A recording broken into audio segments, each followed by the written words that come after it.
Hey, what's up guys? Welcome back to Clutch X for our first video for 2020. This is the week of the Reptile Super Show here in the Anaheim Convention Center, so I'm excited about that. So before I get into this video, as you guys can probably see, some things have changed in the snake room. You know, I'm trying to make it a little bit, a little better and more efficient for me. So now you would see that I have, some of my older racks down down here stacked, obviously with my TGR racks. Then I have a melamine rack that was, part of my old stuff, but decided to keep it for now anyway. And then here, you might get a glimpse of this rack here. I don't know if the camera's catching that, but that's our FB70 rack. I am ordering Freedom Breeder tubs, so that they are gonna probably come in at the end of this week that I'm doing my filming. So, we have these here. Then we have this FB10s for our hatchlings. Hopefully, we start producing babies soon. So we have 36 slots. So I'm pretty sure that we're gonna end up needing a lot more, especially not this season, but the following season.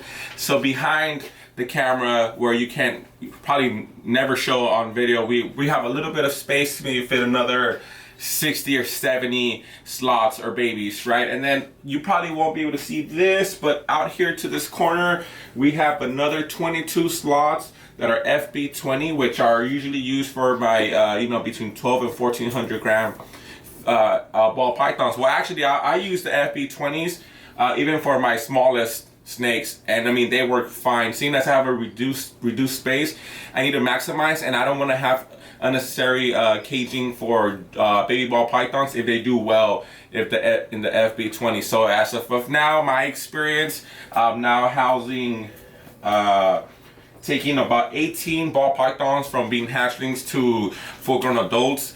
I've never had one not do well in a bigger tub. I'm sure that it could change a little bit for some of you guys, but for me, my experience, nothing has ever happened. Another thing I want to mention too, since this is going to be a busier year for me, so 2020 for me, just so you guys know, let you guys know, I am a contractor here in the state of California and Los Angeles.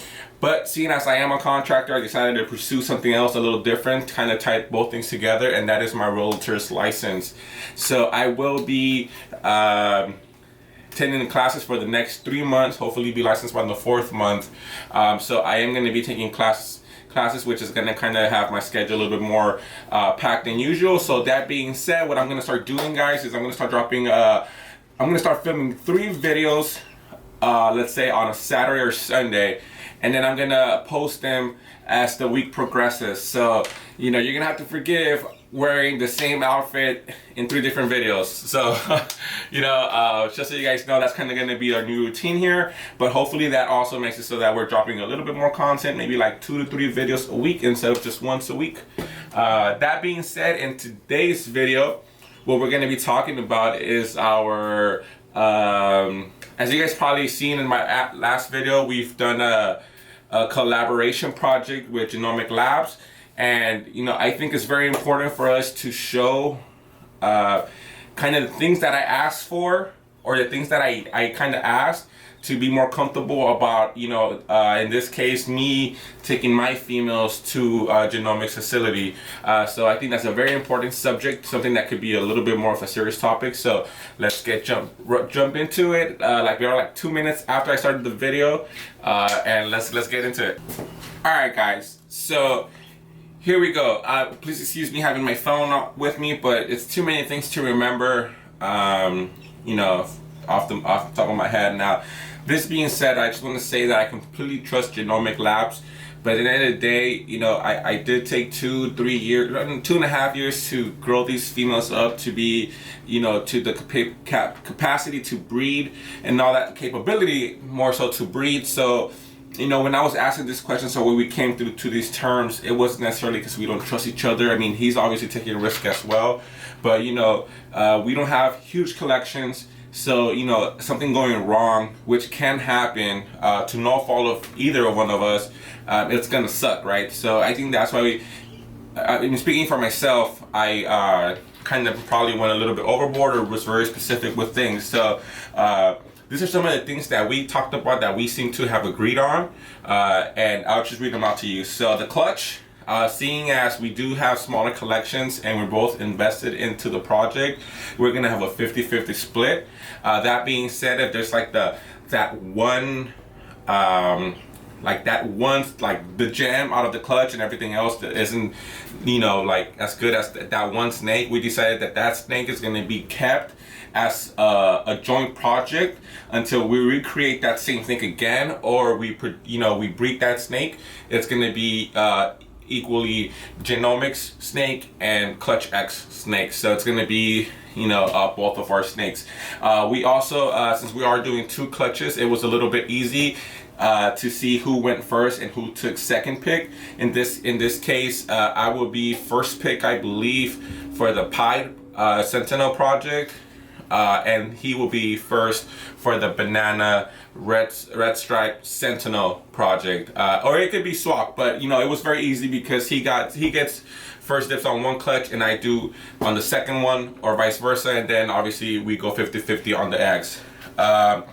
If we have an odd snake, like let's say we have an odd number of snakes, that too will be, if we decide to that it's a valuable snake for our plans, we are going to keep that snake in the breeding cycle, and it's also going to be both Clutch X and Genomics snake. So those are some of the things. Sex and morph, trying to hopefully hit a 50-50 ratio.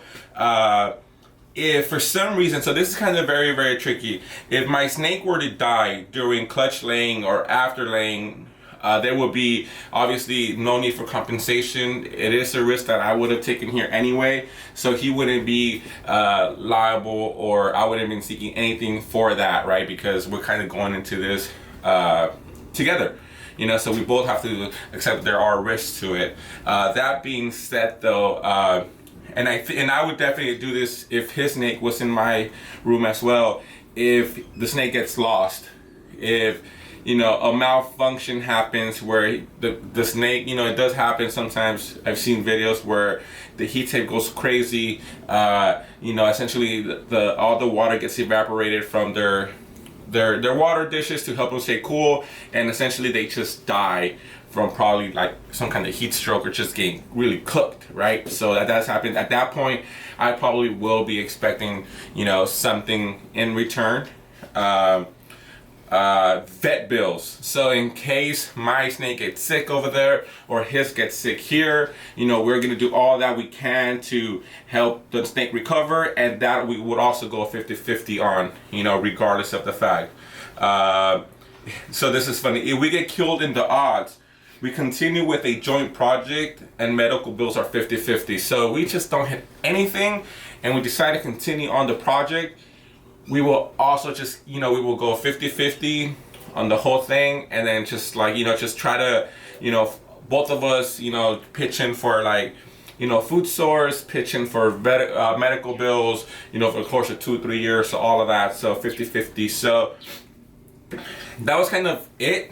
That's kind of what we chose. I mean, I don't know if we were going overboard or it's just something good to do. I've never done a joint project, so I was a little scared to, you know, let my females go, not because I don't trust Genomic Labs or, you know, Jason, but it's because, you know, I've never done it before, and for me, the unknown or things I've never done before are a little bit scary. So that's kind of how it went about. I mean, the snakes have been out there now for about 2 weeks maybe, and it's definitely gets easier. The first couple of days I was really tense about it. Now, you know, I've seen his collection. His snakes are never sick. He's never lost a snake. He's never, like, physically or just like, you know, like misplaced the snake or got escaped. So I mean, he's a really good person, and I trust his facility completely. So, you know, over time, it's kind of, my anxiety has came way down, and now I'm just excited to make this project happen. So those are some of the things that we talked about. If you guys have ever done a joint project and you guys, you know, have asked or done things differently, please comment down below. I'll be interested to see that, and maybe learn and adapt stuff that you've already done into my future, you know, projects that I actually collaborate with other people. But until then, there you guys have it. I hope you guys enjoy this, the first video of 2020, and in a day or two you guys should be seeing what we picked up at the Anaheim Reptile Super Show. So please, keep supporting the channel. Really appreciate it, and we'll see you guys next time. Thanks for watching.